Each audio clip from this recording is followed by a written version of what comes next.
Some women do not simply pass through a man's life. They take root in the deepest corridors of his psyche, in places even he cannot name. She arrives not as a passing attraction, but as an archetype, the anima, the living embodiment of his unspoken longing, his unhealed wounds, his unconscious ideal of the feminine. And once she steps into that role, he finds her in every shadowed corner of his dreams, in the echo of voices that don't belong to the present, in the scent of memory that won't wash away. She is not chosen in a rational sense. She is recognized. The moment he sees her, it's as though something ancient clicks into place. He does not think, I want her. He feels, I have always known her. The bond is not born of compatibility or logic, but of projection, his soul reaching out to touch its mirror in another. Jung spoke of this phenomenon not as romance, but as possession. For when the anima is awakened, she becomes the inner image that colours his every perception, altering reality itself. The dangerous beauty of this is that it feels like destiny, and perhaps, in some unconscious way, it is. But destiny and fate are not always kind. She will carry his ideals, his longings, his light. Yet she will also bear his shadow, the unacknowledged fears, insecurities, and resentments that he has never faced. Her presence will stir these things to the surface, for the anima is never just muse, she is also mirror. She reflects back the parts of himself he has not yet dared to confront. This is why her power over him feels so complete. It is not because she manipulates him or plays games. It is because she becomes the canvas for his inner world. Every glance she gives him seems to contain volumes. Every absence feels like a wound. Without knowing it, she inhabits both his longing and his pain. And the more he tries to control it, the more it slips beyond his grasp. Some men will run from this intensity, mistaking it for danger.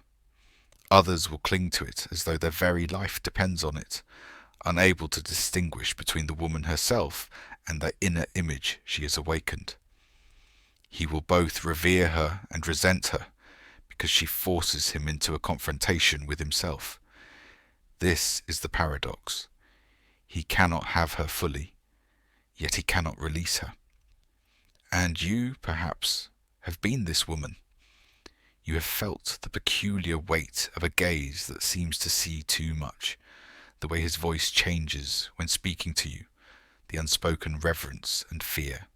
You've seen him try to drown you in attention, then withdraw into cold distance, unable to reconcile the vulnerability you awaken in him.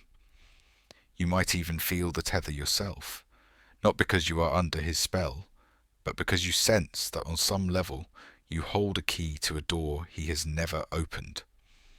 But here is the truth the world rarely tells you. Being someone's anima is not always a gift. It can be a burden, because the more deeply you embody his projection, the less he sees you. He sees instead a reflection of his inner feminine, his ideal, his mother's shadow, the lover he never had, the voice that soothes and wounds in equal measure. And in this, you risk losing yourself in the myth he casts upon you. Jung knew that the anima, for a man, was both guide and trap. She could lead him toward individuation, toward wholeness, if he dared to integrate her instead of clinging to her image. But if he remained unconscious, she became a siren, keeping him forever chasing a woman who does not exist outside his mind. And so, if you are that woman, you must walk with careful strength. His pull towards you is not entirely about you. It is about what you represent in the map of his unconscious. And if you are not aware of this, you may mistake his obsession for genuine intimacy, only to discover that he has fallen in love, not with the woman before him, but with the parts of himself he wishes to reclaim. There is a strange kind of freedom in knowing this. You realize you are not a vessel for another's completion. You are not the unfinished chapter of his soul. You are a whole, breathing force in your own right.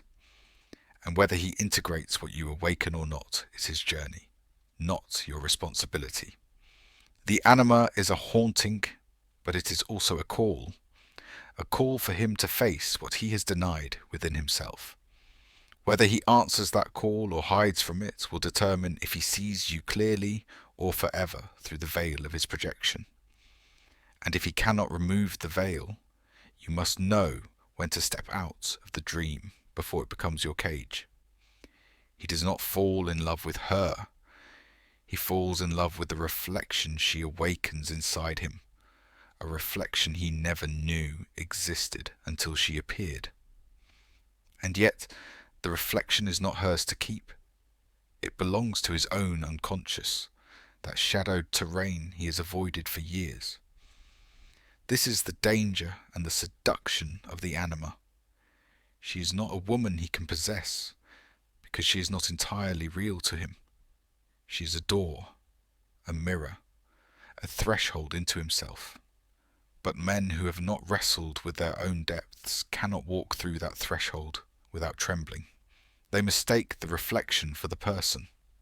They cling, they idealize, they worship, then they resent. In the raw intensity of her presence, his ego begins to fracture, because she stirs not only his longing, but his unhealed wounds. And the truth is this: when a woman embodies the anima to a man, she awakens both his heaven and his hell. The unprepared man will project his lost innocence onto her, hoping she will carry it for him. He will look at her and see a promise of redemption, of completion, of a life that feels whole. Yet no woman can bear such a burden without breaking.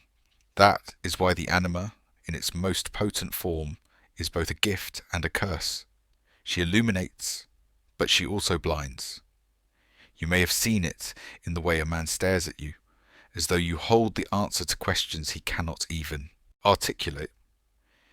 You may have felt the invisible threads between you, threads not woven by logic or reason, but by a deep, almost ancient recognition. His energy shifts around you, because you are no longer simply a person in his mind. You are a symbol, and symbols are far harder to release than people.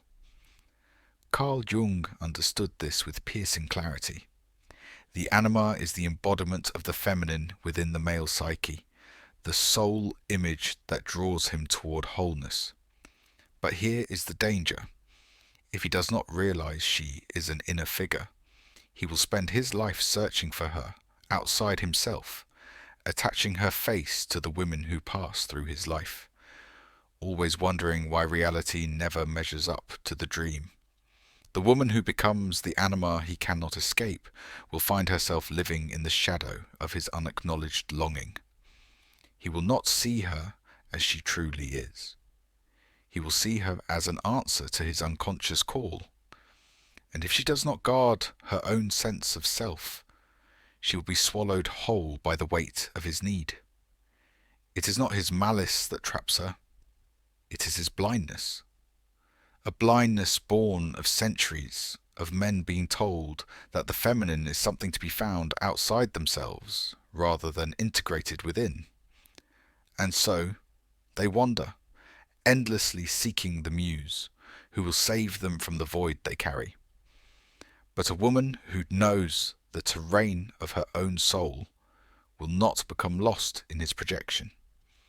She will feel the heat of his fascination, the pull of his gaze, but she will remember she is not the missing piece of his puzzle.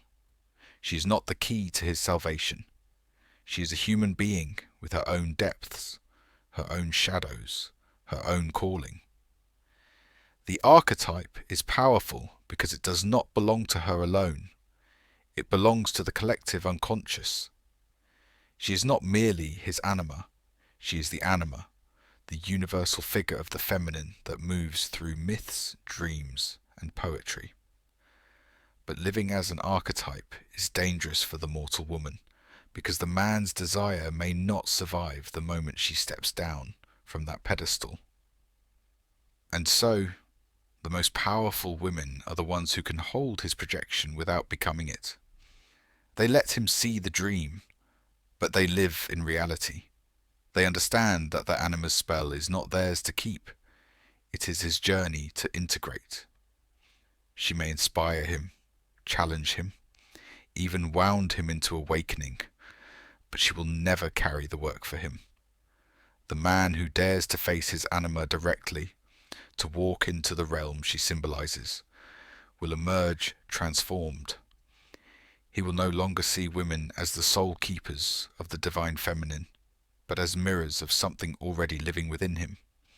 And in that moment, his love will change, no longer a grasping need to possess, but a steady reverence that leaves space for her humanity. Until then, the woman who becomes the Anima he cannot escape is both a beacon and a test. She awakens the parts of him he cannot name, and in doing so, forces him to choose. Will he integrate the feminine within himself, or will he keep chasing her ghost through the faces of other women, forever mistaking the mirror for the truth? And so it deepens, the current pulling them both into something that feels less like choice and more like destiny. He begins to dream of her without wanting to. Her presence moves through his unconscious, like water through stone, shaping him in ways his waking mind cannot comprehend. It is not her body he craves. Though that hunger exists, it is her essence, that ineffable pulse that feels both like home and an uncharted wilderness. She's no longer just a woman to him.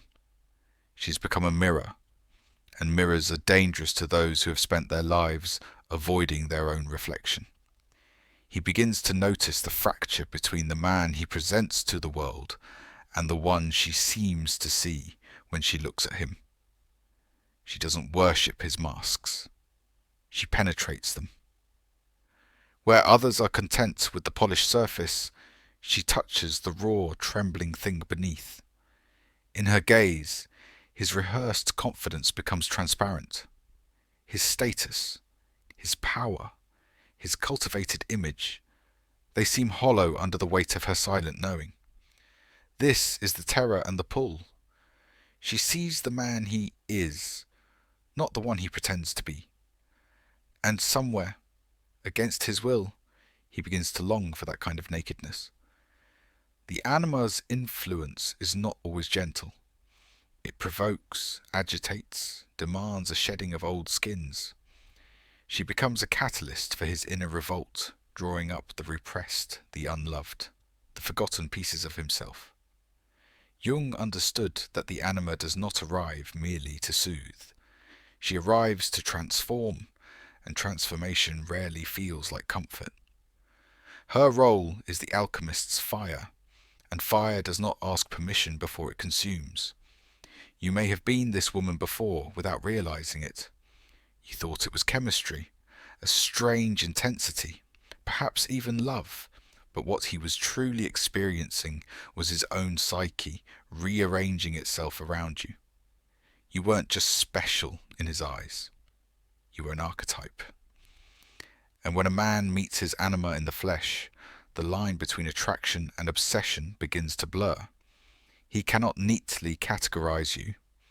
You refuse to be filed away as merely a conquest or a chapter. You linger, even in absence. The danger for him is that this force feels external when it is, in truth, an awakening within himself. He projects divinity onto her, unable to separate the woman from the vast internal ocean she has stirred. The danger for you is that if you do not recognize the archetypal weight you carry in his story, you might become trapped in it, shrinking yourself to fit his projection or performing the role he unconsciously scripts for you. The true Anima does not belong to the man. She is not his possession, his muse, or his redemption. She is the gatekeeper of his shadow and the guide to his soul, but only if he chooses to follow. Many resist. They retreat from the work she calls forth, preferring the safety of old patterns. And yet something of her always remains, a ghost in his mind, reminding him that he once glimpsed something greater than his own ego. For the woman, power lies in understanding this dynamic and refusing to be swallowed by it. To stand firm in her own wholeness is to become untouchable in the most paradoxical way, deeply affecting, yet never consumed. She knows that his fixation is not entirely about her. She understands the archetypal dance at play and does not mistake projection for truth. And so she remains free, whether he rises to meet the challenge or runs from it. When a woman embodies her own depths, when she lives in alignment with her inner sovereignty, she becomes the anima he can't escape. Not because she clings to him, but because she has awakened something that he cannot unsee. This is not manipulation. It is resonance, the kind that vibrates through the soul, like an ancient bell. And no matter how far he goes, that sound will follow him, echoing in the chambers of his being, reminding him of the place where he was most alive and most undone. And so, the deeper he falls into the pull of her essence, the more he begins to mistake the cage for the sanctuary. She is no longer a woman to him in the plain sense of the word. She has become the mirror of his unlived life, the container for his longing, the silent keeper of the unloved child within his soul. But the anima is a paradox. It nourishes and destroys, heals and devours. And when a man has not faced his shadow, her presence will become unbearable, because she is not his to own, only to encounter. He feels both drawn and terrified, because she forces him into confrontation with the parts of himself he has worked a lifetime to outrun. Her gaze strips away the layers he wears for the world. The confident posture, the hardened logic, the detached mask of control. With her, those defenses collapse like brittle paper in a storm, and in their place, something raw emerges. A boy who still trembles at the thought of rejection, a soul still clinging to the illusion of certainty. For a woman in this position, the danger is subtle but profound. It is tempting to cradle his vulnerability, to feel as though she alone can repair the fractures in his being. But this is the trap. The anima's role is not to heal for him, but to awaken the longing that forces him towards his own individuation. If she becomes his shelter without boundaries, she risks dissolving into the very projection he has placed upon her, losing herself inside the script of his unconscious needs. The men who are most susceptible to this kind of possession are those who have spent years silencing their inner life. The businessman who lives in relentless logic, the stoic achiever who refuses to feel, the lover who only knows desire through conquest. They meet her, and something ancient stirs.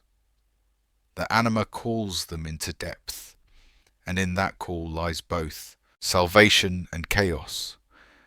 Carl Jung understood this as the psyche's demand for balance. The masculine must integrate the feminine within, just as the feminine must integrate the masculine. But when integration is resisted, obsession takes root. For you, as a woman, the awakening of a man's anima through your presence can feel intoxicating. You see him look at you as though you hold the keys to a kingdom he never knew existed. His attention becomes magnetic, his words heavy with unspoken need. Yet beneath it, there is a current that whispers, "This is not all about you. You are a symbol, a vessel, an image rising from the ocean of his unconscious. If you forget this, He will carry the unbearable weight of trying to be everything he cannot yet be for himself. This is where discernment becomes power. To recognize the difference between genuine intimacy and projection is to protect your soul from the erosion of being idealized. The moment you believe you are only what he sees, you step into a prison built of gold. It will sparkle, it will feel rare, but it will suffocate you just the same. The woman who survives such an encounter doesn't reject the power she holds in awakening his anima. She simply refuses to be consumed by it. And there is a strange cruelty in this truth. To set him free from the projection is to risk losing him entirely. For once he begins to see you as you are, flawed, whole, human, the illusion may shatter, and with it the fervour that bound him to you. But this is the only path that leads to real love. Anything else is a love affair with his own reflection, not with the woman standing before him.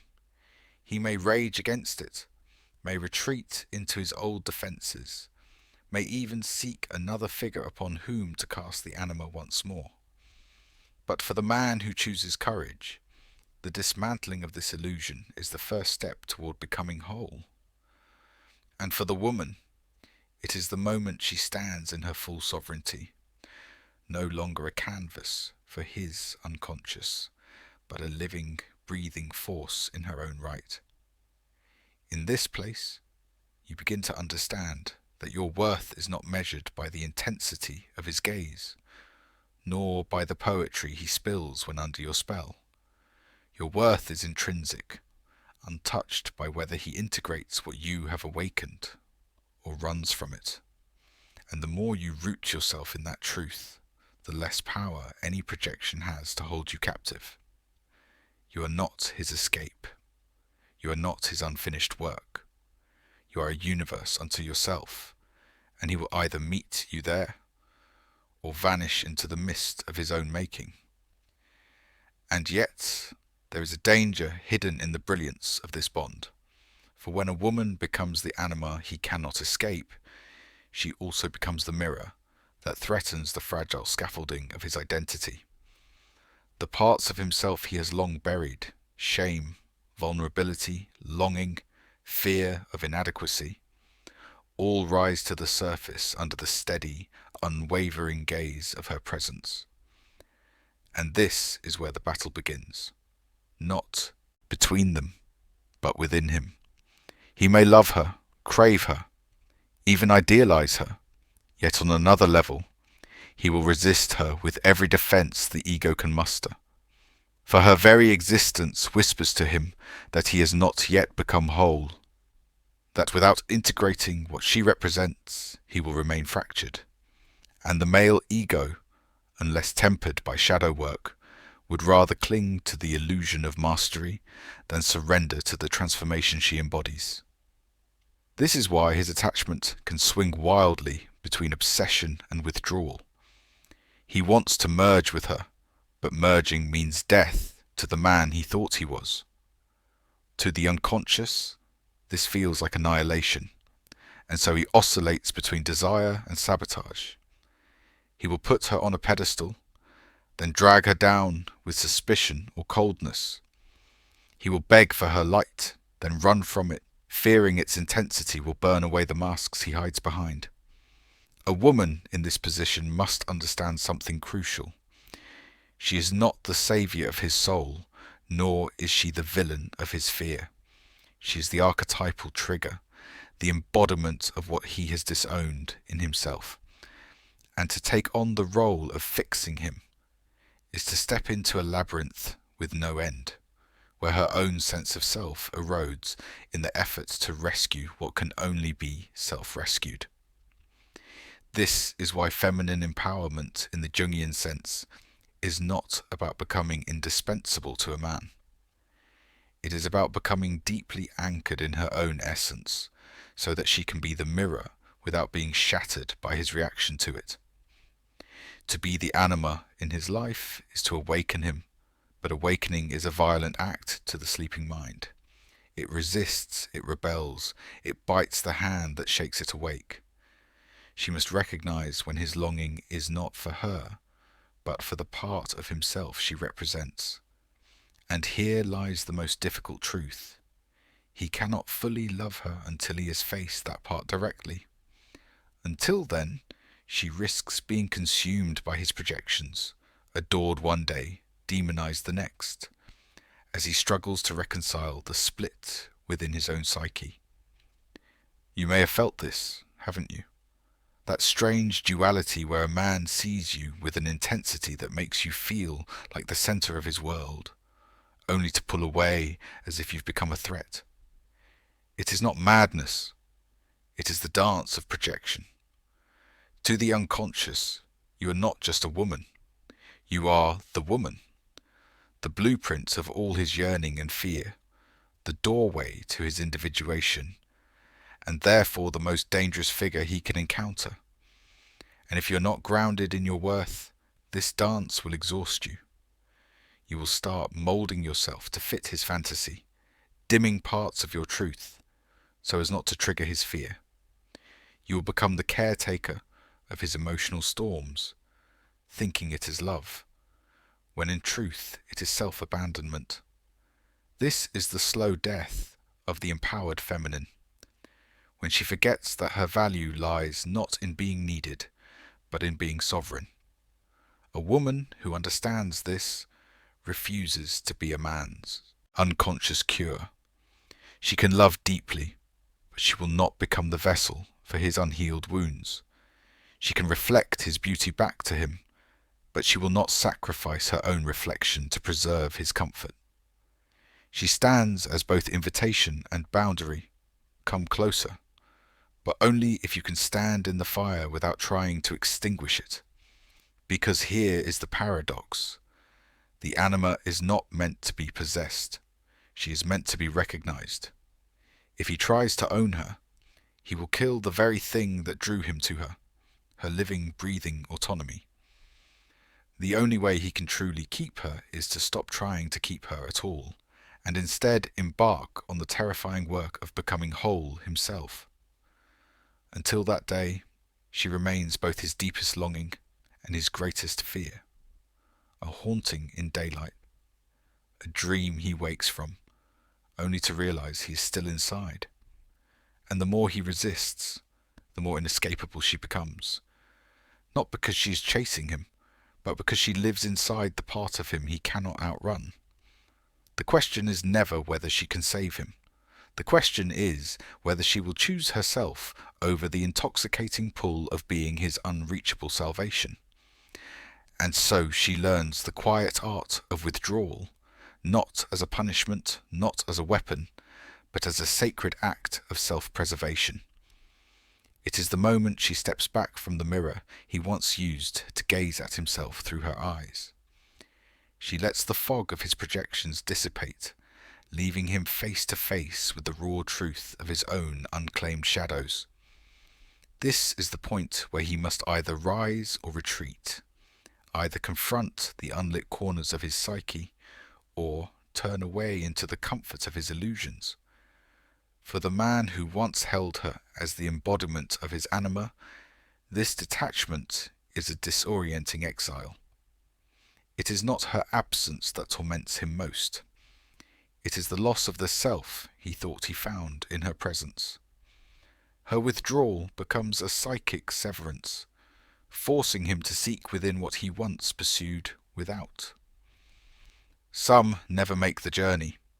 They will search for her in other faces, other bodies, endlessly replicating the cycle of projection, unable to see that what they chase is not a woman, but a lost fragment of themselves.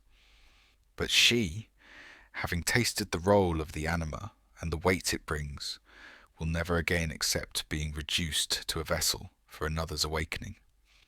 She has walked through the labyrinth of his unconscious, navigated the shifting walls of his fears and longings, and emerged with the knowledge that she is whole without the role. She is no longer the moon orbiting another's gravitational pull. She is her own axis. This is where the ancient philosophies, and the modern psyche converge. Seneca spoke of the shortness of life, and how it is wasted on those who live for others' approval. Marcus Aurelius warned against letting another's soul dictate the course of your own, and here, centuries later, their wisdom breathes in her. She understands that love without self-respect is bondage, and devotion without boundaries is erosion. The woman who integrates her own shadow is no longer vulnerable to the seduction of being needed for someone else's completion. In this clarity, she becomes untouchable, not in body, but in essence. Her presence is no longer something to be captured. It is something to be invited, earned, and honored. Men will feel this shift instinctively. Some will be drawn in awe, others will be unsettled, because they cannot manipulate what they cannot possess. The man still haunted by her image will find that it is no longer an invitation. It is a reminder of the depth he failed to meet, the courage he did not claim, the integration he refused to undertake. She moves through the world now with the poise of one who has faced the fire and come through unburned. She knows the intoxicating power of being someone's anima, and she knows the suffocating danger of it too. And so she chooses differently. She will not let another's vision of her define her essence. She will not be the unclaimed dream of a man's unconscious. She will be the fully awakened reality of her own. It is here, in this sacred self-containment, that she becomes truly magnetic. Not because she seeks to lure, but because she radiates the rarest form of beauty, the beauty of a soul that needs nothing to validate it. She is the embodiment of both the light and the dark within her, the maiden and the queen, the muse and the sovereign. And perhaps the greatest irony is this: the moment she stops playing the role, the moment she no longer allows herself to be the anima he can't escape, is the moment she becomes exactly that. For what is more haunting than a woman who was once yours in projection, but now stands before you in reality, whole, untamed, and beyond your reach? The man may spend years trying to recreate her in others, never realizing that it was never about her alone. It was about the part of himself he met when he met her, and the courage it would take to claim it for real. But while he wrestles with his shadow, she moves forward in the sunlight, no longer bound by the archetype he once placed upon her. She has transcended it. The woman who knows her worth doesn't chase, she chooses.